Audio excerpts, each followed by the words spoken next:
What is up, everybody? Welcome to the Restoration Rundown podcast. This is the podcast that's dedicated to you, the restoration business owner. My name is Ben Riccardi with Ironclad Restoration Marketing, and we provide expert digital marketing services just for you, the restoration contractor.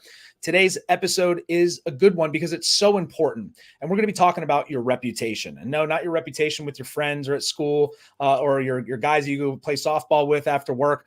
No, we're talking about your online reputation and how important it is to have not only an impeccable reputation, but to be able to manage and oversee that reputation, and specifically talking about Google reviews. And who better to bring on than my friend, Zach Garrett from Liftify, who specializes in just that, helping you out with your online reputation and so much more. Zach, listen, I know you're so busy. I really appreciate your time, and so does everybody that's watching or listening to this. How's it going?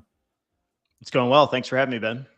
Great, man. I appreciate your time. So for anybody that missed, Zach's been on once or twice. We've talked to him live out at the Core conference last year, and we've had him on the podcast and just shared so much information and knowledge. And we love having this value-based content coming on here, Zach. So again, I can't say enough how much I appreciate you coming on here. But for anybody that's missed it, give us a little background about yourself and more so about Liftify and what you guys are doing. Yeah. So background on me, very different path to this than maybe a traditional tech company. I spent the first 7 years of my career in a Fortune 1000 company, working my way up the marketing and specifically digital marketing, and ended up leading their digital marketing and customer experience. They called it their digital transformation, but it was kind of a hybrid of digital marketing and also digital tools and customer experience. And how do we marry those two things? So I was doing that in a Fortune 1000 large organization. And in my own life, had the experience of we had a couple things go wrong in our house.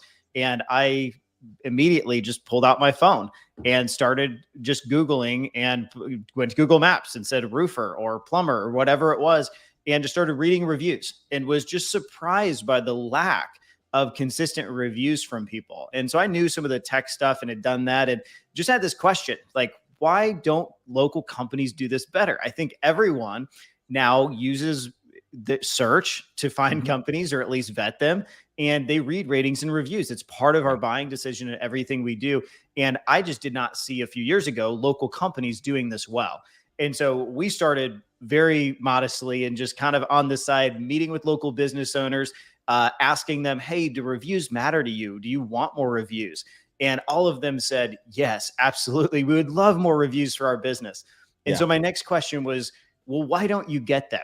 You know, it was the next question. It was really kind of boiled down to two things, Ben. It was either one, we're really focused on these internal survey loops, you know, net promoter score, any kind of internal feedback loops, or we've tried softwares and different platforms. There's some big, names in this space, and it just hasn't returned anything. It's super expensive. I have to do it, and it's just not working great. And so to make a long story short, we started just literally working side by side with business owners, figuring out how to do this really well, how to take it off their plate completely, and how to drive tremendous results in bringing them more reviews from their active customers. And from that, I would love to tell you I had this grand vision of what it was going to turn into, but really it was just, hey, can we drive some reviews? I think this matters.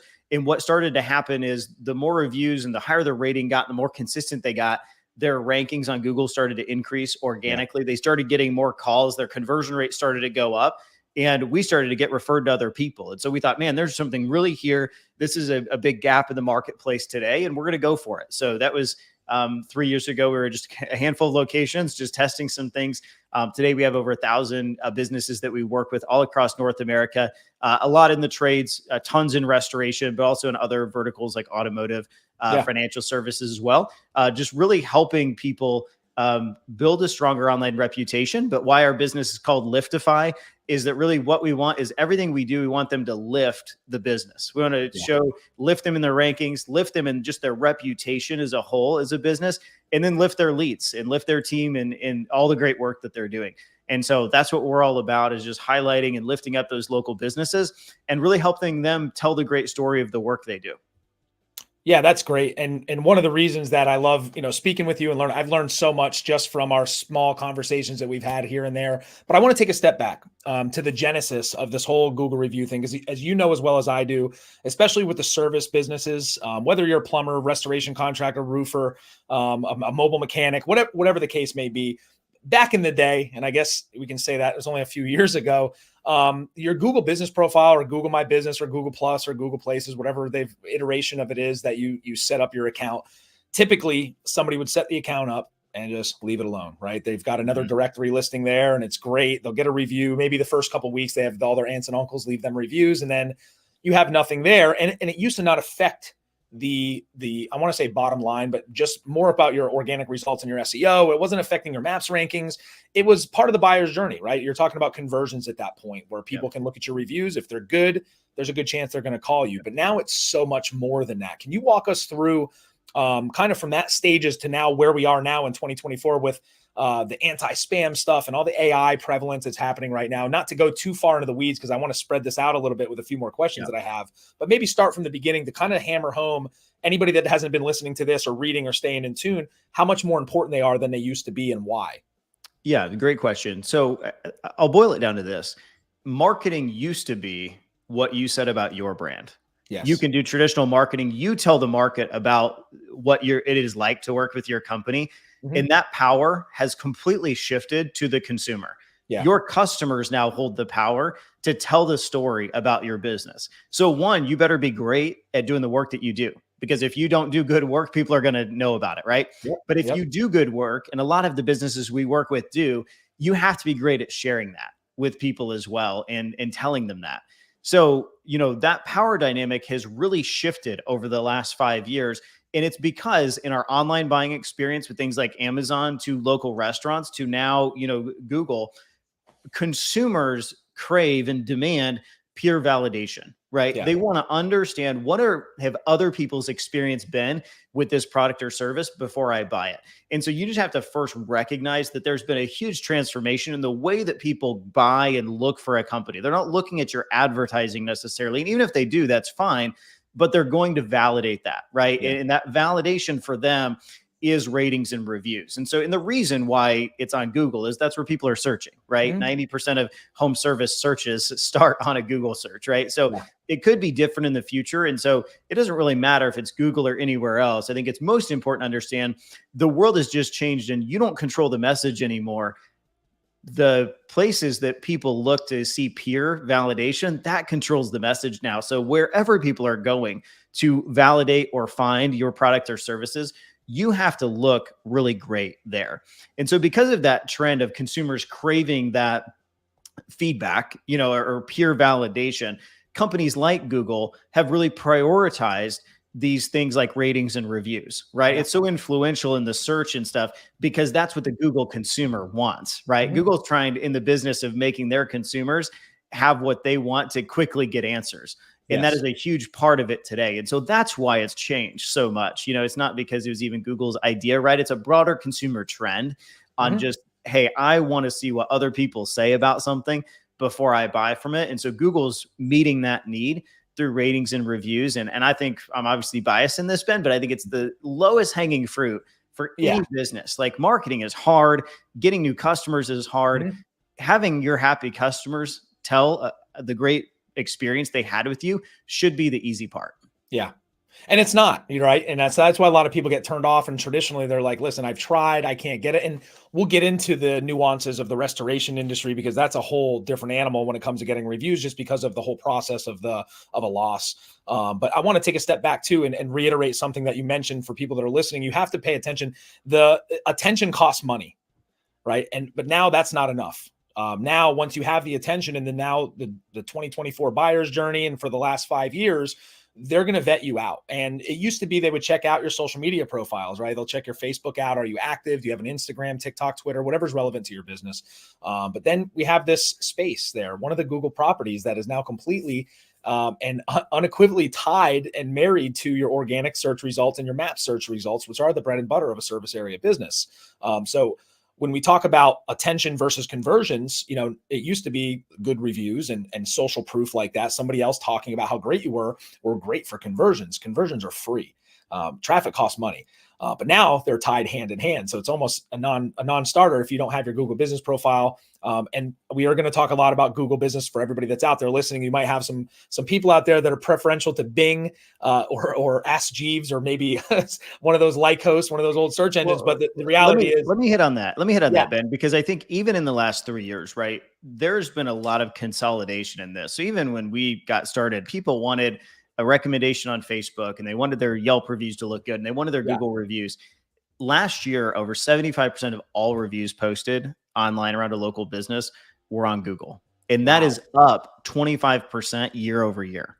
And wow, so the rate at which companies are doing this, and Google is basically winning, is what I'm trying to say there. Those yeah, other platforms are becoming just a directory listing. It's fine to have yep, those, yep, but if you want to win, you've got to win on Google because 90% of people are there. Reviews are growing at a rate of 25% a year that's posted on that insane. platform. So Wow, companies are getting it. So you either are going to get on board and you're going to win, or you're going to get left behind. There's yeah, really no middle ground. you'll be the guy still on MySpace that's saying he's coming back. No, you have to adapt or I'm you too die. young to ever have had a MySpace, so You I don't know have. I about had one. I had some of my preferential friends, and then I was anti Facebook for a long time. My younger brother was a college bound, and he was raving about it when it first came out. I'm like, no, I don't need that. MySpace has got everything. Same thing. I still got some Blockbuster videos I got to return, so I guess I'm still one of those guys. But to reiterate your point even more, Google, that's astounding that 75% of posts and reviews are on Google. That's something's working. But more so, we do get the question a lot, hey, we need to optimize for Bing and all these other things, but people need to understand that Google's search algorithms and their search standards and what they're looking for are on such a high level that typically we see them translating to these other search engines as well anyway. So if yeah. And I think over 92% of people are utilizing Google as a search engine versus the other, they have the lion's share. I think as of July last year, it was 92.5%. yeah, and if Let's you're a worry local about the business 92. owner, look, you've got to fire the bullets at what can give you Yeah. the most value, right? So Yeah. most of the time, I will tell people, look, you need to fire your bullets at Google, and if you Yeah. win and you're at the top of every search, and you've just got too much demand that you can control, fine, you're going to have the resources to go do the secondary platforms. Yes. But don't get distracted and try to do 10 things at once. Do No. one thing really well first. Yeah, and that's true with. It's funny that philosophically, it's true with everything in your business. You've got to get really good at it, then you move on to the next. And if you're spreading your, listen, not everybody has an unlimited marketing dollar. If you do have an unlimited marketing dollar, give me or Zach a call, and we can make sure that we get you up there. But in most cases, you don't. And so we want to make sure that we're weaponizing and strategically kind of focusing on what is going to get you the best ROI. And like you said, Zach, great point. Once you get that perfect, which is never, it's probably one of the most unachievable things because of how many times they update the algorithm and how search changes, how consumers change. Then you can work on these other secondary platforms like dancing on TikTok or something to get reviews or things like that. So I appreciate those statistics. That's news to me. The 75% up 25% year over year is incredible. But it really just validates the type of work that you're doing and how important it is. So when it comes to search, there's a couple issues and the nuances, and I said I'd get back to this with restorers. Some of the common problems, and I wanted you to walk us through, just because I think it'll resonate with people that listen to this, why people are so reluctant to either implement some sort of process to get the reviews. And the easy one is they're afraid to get a bad one, which I'm going to let you address it because you do it perfectly. But there are some other nuances that I want you to go over with reviews. So in regards to the difficulty of getting them, or maybe the apprehension people have of getting the reviews, can you walk us through some of those issues, and then maybe your way of how we can kind of steer them in a direction to get them back on board to getting them? Yeah, so I'll give a couple real examples of. There's a restoration company we're working with right now. I will leave them nameless. Large company, multi-location. Mm-hmm. They have anchored most of their business on Net Promoter Score for the last 10 plus years. It's how they incentivize their team. They read everyone. They've built it into their culture. And the good part of that is they really care about what their customers say about them, right? And they've learned a lot, and they've gotten better from that. And we're not against that. We think you have to do a blend of that, right? But they've so over-indexed on it, and they just batter the customer to death on that part, that they get a bunch of 10s, and they sacrifice all of those positive feedback comments being on Google. right? So Yeah. they're taking all those votes and it looks great in their internal dashboard. So I'll give you a Sure. couple real metrics. They have a mold and water score. They look at it by their job type. That is a 90 NPS on those two specific areas. That's a phenomenal NPS score. Yeah. That means that almost every one of your customers ever is happy with you. They are stuck with those being internally and they need to get those online. And it's a struggle to kind of change the culture around it. So if you are one of those companies that has done net promoter score or internal surveying, that's great. We have a methodology to incorporate that, but do it differently, so that you can get those customers that are really happy and mostly happy all the time onto Google first. I won't get into too much of that strategy. We can talk about that, separately. But this idea of, hey, you've got to change the way that you've always functioned because the market has changed. That's a huge barrier, for a lot of people, Ben, that have been doing this, especially larger restoration companies or companies in general that have built these into their processes, because it means that they've got to change how they coach their team, how they look at metrics, right? And it's a shift, but it's a shift that they've got to make. And this company's making it, but it's kind of a whole company like rollout of saying, hey, we're not just going to only focus internally anymore. We're going to try to get all of our happy customers online to vote for us. And we're going to factor that into what we're doing. And we're also going to continue to try to get feedback through surveys to try to figure out how we can get better. And so we help brands move through that shift and really modernize or digitalize their business into what it looks like today to win. So that would be number one. I would say, a lot of companies face that. It's just change is hard. Doing it differently is a process, and we help people do that. I think secondly, to your point, is I don't want a bad review, and I'm willing to gate. I'm willing to not ask people. I would rather not have any reviews. Just please don't ever give me a 1-star review. Right. And the problem is those happen organically anyway. Right. So what you're really doing with that is you are underrepresenting yourself online. When you don't ask for public reviews, you are underrepresented online. You're going to get some negative bad ones, especially on recon jobs or things you can't control, right? In the restoration space, it is going to happen. So our kind of counter to that is, look, you have to play offense and be really great about getting reviews from your happy customers. And so we've got a methodology to do that. And, overall, Ben, I think a lot of businesses, they would love to be a 5.0 and never get a bad review. And I think that is a fallacy. You need to be at like a 4.5 to 4.9 kind of company that has some things people want to see what goes wrong. 75% of people also read review responses from businesses, right? So people read the responses, and you've done it in your own life, Ben. You've been considering a product or service, and you go and you filter it to the negative reviews, right? And you want to see what how they responded, really, and they can identify crazy and different things. So don't be afraid of that. That's going to happen sometimes. But what you also need is the vast majority of people, and especially recent ones, to say, yes, this was a great brand. I like them. We're going to continue moving forward with them because I trust them, because they've done this work and it's been recently. And so I always tell people, look, you can be a company that has 10 reviews this year at 5 stars, and that's not really going to help your company as much, even though it feels okay.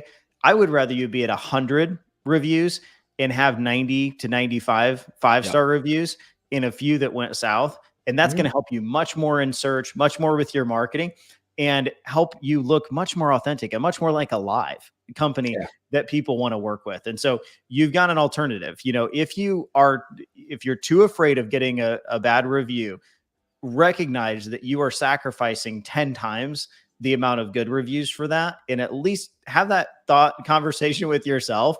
And, we would challenge people to recognize every day that you do that, you're making a bad business decision and investing in the wrong thing. You can't operate in fear. You've got to operate in opportunity. And there's an opportunity in the restoration space right now to win in this by asking and getting your customers to leave you great reviews.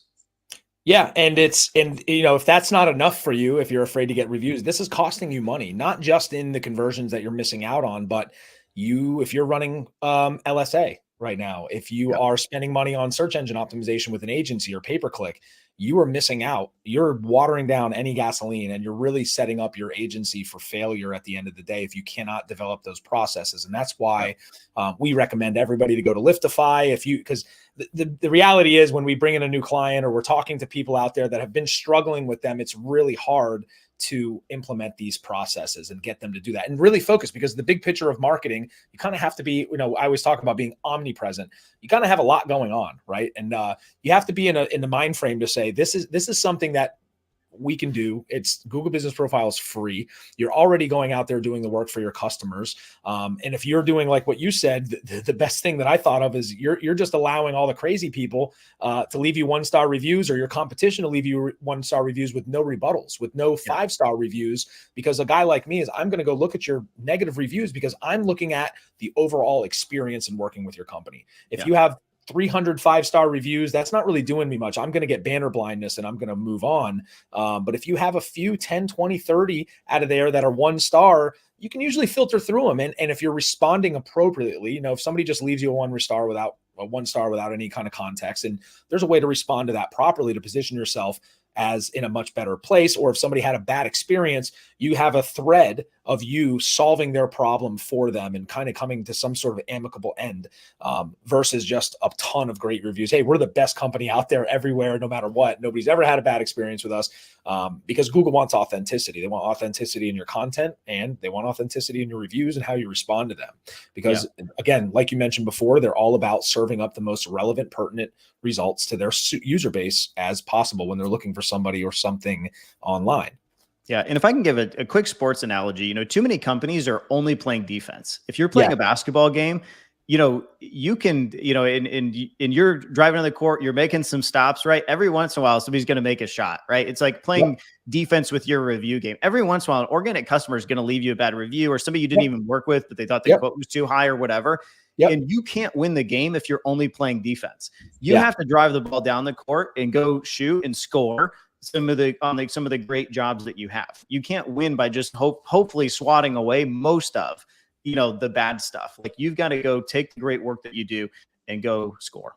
Yeah, you're always working from the negative in that regard. I mean, and it's crazy to think about this. I've seen reviews from clients of people that they were speeding on the highway. Like, oh, I passed one of your trucks and you were speeding. Like, and you get a 1-star review. Good luck getting that person to remove it. So having 200 or 300 5-stars about your business and responded well to are going to negate that kind of stuff. And it's always been the case. It's just so much more important now in the grand scheme of your digital marketing efforts and even your traditional marketing efforts. And then from a conversion perspective, it is. And, one of the things that we spoke about before, when it comes to restores, and I know you have a solution for this, is, there's a lot of different stages of the project too. So developing these systems and coming in with a game plan, let's go back to the sports analogy. There's not one professional sports or even little league sports. You have kids. I got a son that's playing all kinds of sports. They all have a plan.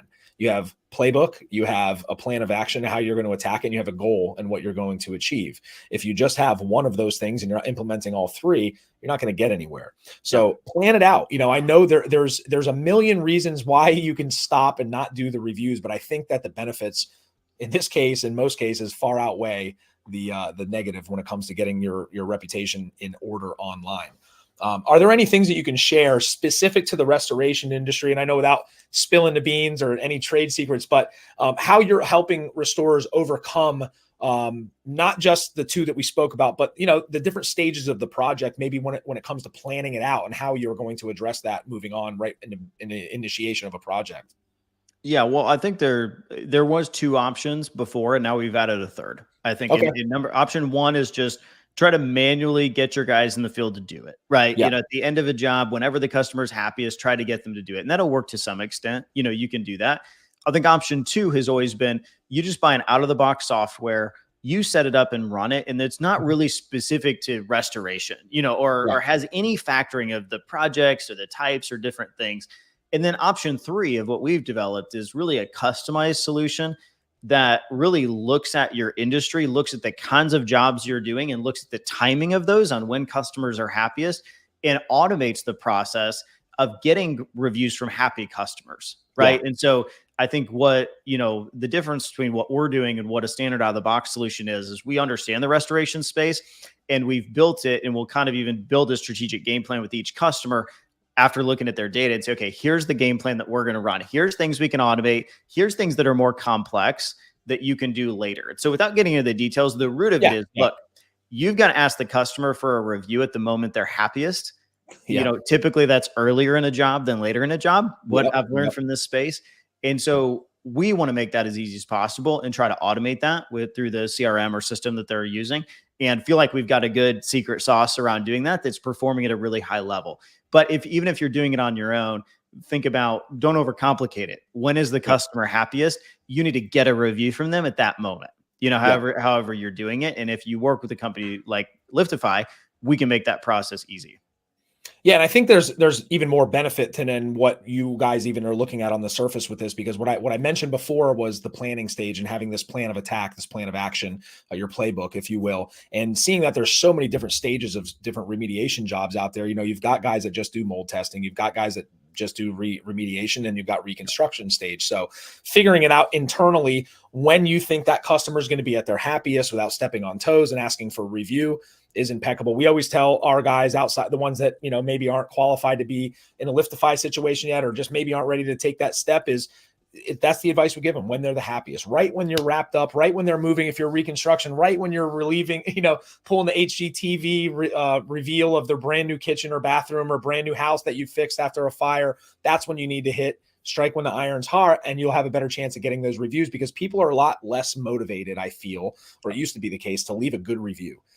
When you're mad, when something pisses you off and you've had a bad experience at a restaurant, that's like most people, the first thing they're going to do when they walk out the door is get on Google and leave a terrible review. So we know that it's an uphill battle, but it just, the glory that you get at the top of this hill when you climb it and really build these processes for your company are just unmatched right now. And it's such an intricate part of everything you do. So if you're listening to this, you're spending money with a marketing agency, or you've got a whole marketing team, and you're struggling with the reviews, and you've kind of put your head in the sand about it, and you just think it's going to be, you're going to be, at some point, you're going to be very sorry that you didn't implement these processes right off the bat. It's really cool to hear that you guys now have such an intuitive process now for these different stages, and really working with clients on when the best time to strike, and kind of coaching people into doing that. And at the end of the day, as entrepreneurs, business owners, automation is key. You want to automate as many of these processes as possible. So you guys, bring a ton of value to the table for these companies, from even just talking through these couple things that we spoke about. So last but not least, how do we get in touch with you, Zach? How do these guys get started? What are some things that they need to have in order maybe before? Because we want to make sure that, we're qualified to be able to afford a reputation management company and things like that. So walk us through your processes. I'm going to go ahead. I know I asked you how we get in touch with you. I'm going to go ahead and scroll your website URL on the bottom here, so you guys can see if you're watching on YouTube. It's a very long URL. Be careful not to misspell it or anything like that. It's yeah, anyway, Liftify.com. You can schedule a demo live with somebody on our team. We can walk you through it. I think some qualifiers for not just working with us, but having success with us. We want all of our customers to have success, right? So I think number one, you need to have a Google business profile already set up and, there and alive. I also think you need to be doing at least 10 jobs a month. Typically, if you're only doing a couple jobs a month, like I don't mean this facetiously, but like go beg every customer, for a review. Like you're on the site, just go do it until you get to that point. So you don't want to be doing 10 jobs a month. And then I think you need a system that we can integrate with and play with well. So we've got, a series of restoration softwares, applications, a Rolodex of ones that we can integrate with and plug our game plan into to drive your success. And so you need to have some kind of CRM, or system that you're running on. And we can talk about the integration. But if you're still doing stuff off spreadsheets or, different things internally, you don't have that CRM yet, you might not be ready. But for most companies, Ben, they've got those things, right? They need, they need leads. And the reality is, our softwares, depending on your volume and your size, $200 to $300 a month in price. And for a restorer, if they could get one job a year, it would be a great ROI. Right. And the reality is they're probably missing out on jobs a month based on it. So the cost is not overbearing. The cost is low. It's just getting the right things set up and then letting us execute and seeing the results. And I lied at the end when I said this is last but not least, because I have something really important that I wanted to run by you and kind of get your insight into. And this is something that's popping up everywhere. AI, Skynet, Terminator is about to happen. We're getting taken over by robots. AI. And I know the last time we spoke on here, you guys were getting ready. You guys were implementing some AI software. Can you speak a little bit about that before we wrap this up? and maybe, talk about some new things that Liftify has coming up, because I know that you guys definitely do. If you're staying in tune with everything that's happening and all the changes that are going on with AI and Google search. Yeah. So I think in general, AI, it makes it easier to do things, right? It Mhm. automates doing things, and it's going to make it easier for companies to make content and do different things. So our theory is that Google will figure all that out, and if people are pumping 10 blog posts a day or, whatever, the Right, different right. things people are doing, Google always wins in the end and Yep. figures it out. That real authentic content, like a review from a real Google user, is going to become even more valued because Yeah. there's a lot of junk out there, and Google will prioritize and value on the front end when people are finding you real authentic content, because you can't fake a review. You can't AI make reviews. They have to be Google users.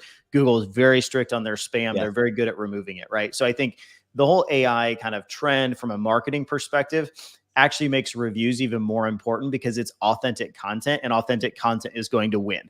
We Yes. believe that. We're placing a bet on that. Within our platform, we do have some AI tools that is making the life easier of our customers. So two key areas I'll throw out that we've implemented that has helped. Number one is review responding. So everyone hates responding to their reviews. You should do it. Consumers look at it, but man, sitting down there with a blank one every time is a bummer. Yeah. So we've got AI integrated into our platform now, where it can just suggest a response. You can generate it. You can review it before you post it, but it tries to pull in keywords and different things about what the customer said, and it's really good. It can also help with those negative reviews from people who want to be emotional in their Yeah. response, Yeah. putting a very professional lens. So I would say it can cut down on your review responding time by 90%. It's a dramatic improvement in the time it takes to respond to all of your reviews. So that would be number one. I think the other thing that we're getting into and looking at is finding ways to use AI to digest the comments and really do theming around them, identify what is this issue. Is it customer success or service? Is it, lead time? Is it product? What are people saying when they're not happy or when they're happy? And how do we deduce that and bring that up to the business in a clear and easier way so that they can improve their business as a whole? No, that's awesome. And I did get a chance to check out when you guys were in beta, I think, for your responses, and it was really, really cool. I mean, like snap of a finger, instantaneous, really great responses to reviews. One last question in regards to that, because it's something that I've been pondering over for a while. With the prevalence of AI, do you see any changes maybe coming down the pipeline of Google to where we are going to have video testimonials that are going to be incorporated into that at all? Because that's one thing that we talk to our clients about when it comes to content generation. You're spitting out blogs using AI or city pages or whatever it is for your website. I mean, AI can do quite a bit right now. I feel, and what I've talked to people about, is getting more comfortable creating video content that's authentic, about your own company, video about each one of your services. But do you see any need, or not need, I guess, do you see anything where video might be something that pops up in the future when it comes to this reputation management process? Yeah, it certainly could. So, I mean, last year, a couple years ago, Google added the picture icon. So when Yeah. you go to leave a review, especially if you're on your phone, right, you can add Yeah. pictures, which is Yeah. great for companies, Yep. because they can share content. And again, it's all about what do Google's consumers want. Reading a rating is good, reading text is good, having photos is better, having Yep. some video, would also be good, right? So I Yep. think Google could easily add that. And I think the video you would want is, video testimonials. I think would be okay, but I think more the video would be about the project, or Yep. job, like showing you the final, your kitchen redone, or Yep. Yep. whatever that product, and people consuming that experience. So I can see that, certainly coming into play. I don't know that it relates to AI specifically. I think it's just, hey, what do Google's consumers want? And does Google want to give Mhm. another vehicle for people to upload more content that then adds to your Google page? And I think if it does, great. That'll just be another piece of content, on your Google page that is attached to that review and gives people more substance about the product or service. No, thanks for that answer. That's great. And that was my natural inclination, was to go, well, listen, if they're looking for, authentic content, video, you can't fake. Well, I guess you can. There's a lot of AI tools out there to fake videos. I've seen some pretty interesting things. Well, Zach, I really appreciate your time. I know you're very busy. I'm going to be seeing you in a couple weeks. If you are looking for help with your reputation management, your Google reviews, your online review process, you need an audit of what you're currently doing, you need to check out liftify.com. Mr. Zach Garrett, Nick, and the entire team there. I've had the pleasure of meeting and speaking to in person a couple times. I truly believe in what you guys are doing, and you guys do care about what you do, and you really do care about the results. You are providing hope for the restorers out there that feel like there's no hope in getting the reviews. And I cannot thank you enough for your time to coming on today. I'm sure the listeners got a lot of value out of this. Make sure you check out liftify.com. He's on all the social platforms. If you're active on LinkedIn, they're always sharing different knowledge. Zach's traveling the world, doing seminars, teaching people that there is hope out there for you, and regardless of what you may think or your experience in the past. Zach, again, thanks again for your time. We appreciate you. We're going to see you soon, right? Yep. Sounds good. See you in a few weeks, Ben. All right, Zach, have a great day. All right, everybody, that is it for this episode.